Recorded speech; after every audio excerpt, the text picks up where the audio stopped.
आदरणीय व्यासपीठ, पूज्य गुरुजन वर्ग आणि माझ्या बालमित्रांनो, नमस्कार. मी गौरी महेंद्र शिंदे, इयत्ता 7वी, जिल्हा परिषद प्राथमिक शाळा सातवस्तीची विद्यार्थिनी आपल्यासमोर विषय मांडते. बालसंस्कार पूर्वी आणि आता. बालसंस्कार म्हणजे लहान वयातच केलेले संस्कार.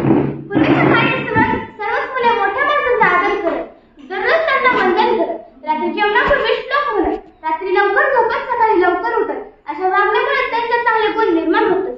पूर्वी माता जिजाऊ शिवरायांना रामायण महाभारतातील गोष्टी सांगत, त्यामुळे शिवरायांवर चांगले संस्कार घडले आणि शिवराय शूरवीर झाले. आणखी एक उदाहरण सांगायचं म्हटलं तर डॉक्टर बाबासाहेब आंबेडकर. खूप गरिबीची परिस्थिती असतानाही त्याच्यात म्हणले आहे, त्यांनी रस्त्यावरच्या देवाखाली बसून असा तास अभ्यास केला, म्हणून त्यांनी अनेक पदवी मिळवल्या, कारण त्यांच्यावर केलेले संस्कार. पूर्वीच्या मुलांना घालायला कपडे नसायचे, खायला पोटभर अन्न नसायचे, तरी ते त्या सुखी आणि समाधानी असायचे, कारण त्यांच्यावर झालेल्या संस्कारांची त्यांना जाणीव असायची. पण आताच्या मुलांनी पालकांकडे एखादी वस्तू मागितली की पालक कसला विचार न करता ती लगेच आणून देतात. त्यामुळे मुलांना जबाबदारीची जाणीव राहिलेली नाही. आता खूप पालकांची तक्रार असते की मुलं उलट बोलतात. कुठे ना कुठेतरी आले पालक जबाबदार असतात. आताची मुले सकाळी उठल्यापासून ते रात्री झोपेपर्यंत मोबाईल हातात घेऊन बसतात. मोबाईल गेम खेळत असताना आपण पाहिले की काही आपले प्राणी गमावले आहेत. म्हणून माझी एक पालकांना विनंती आहे की मुलांकडे लक्ष द्या. मोबाईलचा जास्त वापर करून देऊ नका. तसा मोबाईल वाईट नसतो, तो एखाद्याची जीवन प्रगती करू शकेल, पण त्याला मुलांनी व्यवस्थित वापरायला हवं. लक्षात घ्या, एखाद्याने 10 लाखाचा बंगला बांधू द्या. त्या 10 लाखाच्या बंगल्याची किंमत लोक करतील, पण झोपडीत राहणाऱ्या वडिलांच्या संस्कारांची किंमत कधीही होऊ शकत नाही.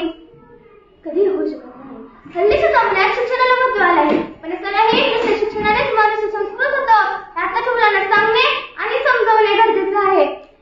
माझ्या माता भगिनींनो, चिखलाचा डोळा ओला तरच त्याला हवं तसा आकार द्यायला. आणि एकदा का तो वाढून गेला ना, मग त्याला पर्याय नाही.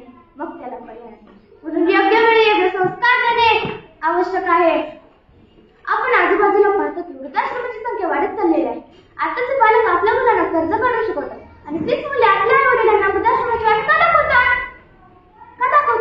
उत्तर अगदी सोपे आहे. संस्कार. आताचे संस्कार, हल्लीचे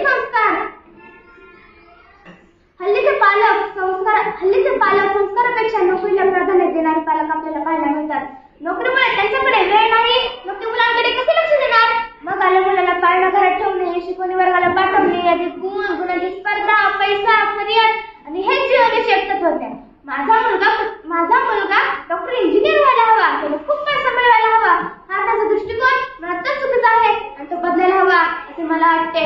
माझा मुलगा प्रथम माणूस म्हणून जगायला शिकला पाहिजे, त्याच्यावर चांगले संस्कार घडले पाहिजेत असे प्रत्येक पालकाने मनोमन ठरवून घेतले पाहिजे आणि तसं वागले पाहिजे. मग उद्याचा आपला भारत देश नक्कीच यापुढे नंबर 1 होईल असे मला वाटते.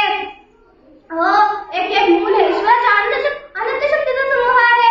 कोणामध्ये दांडगुरु शंकराचार्य, कोणामध्ये स्वामी रामतीर्थ, कोणामध्ये महात्मा बुद्ध, तर कोणामध्ये स्वामी विवेकानंद आणि काहींमध्ये तर पंतप्रधान, राष्ट्रपती बनण्याची क्षमता आहे.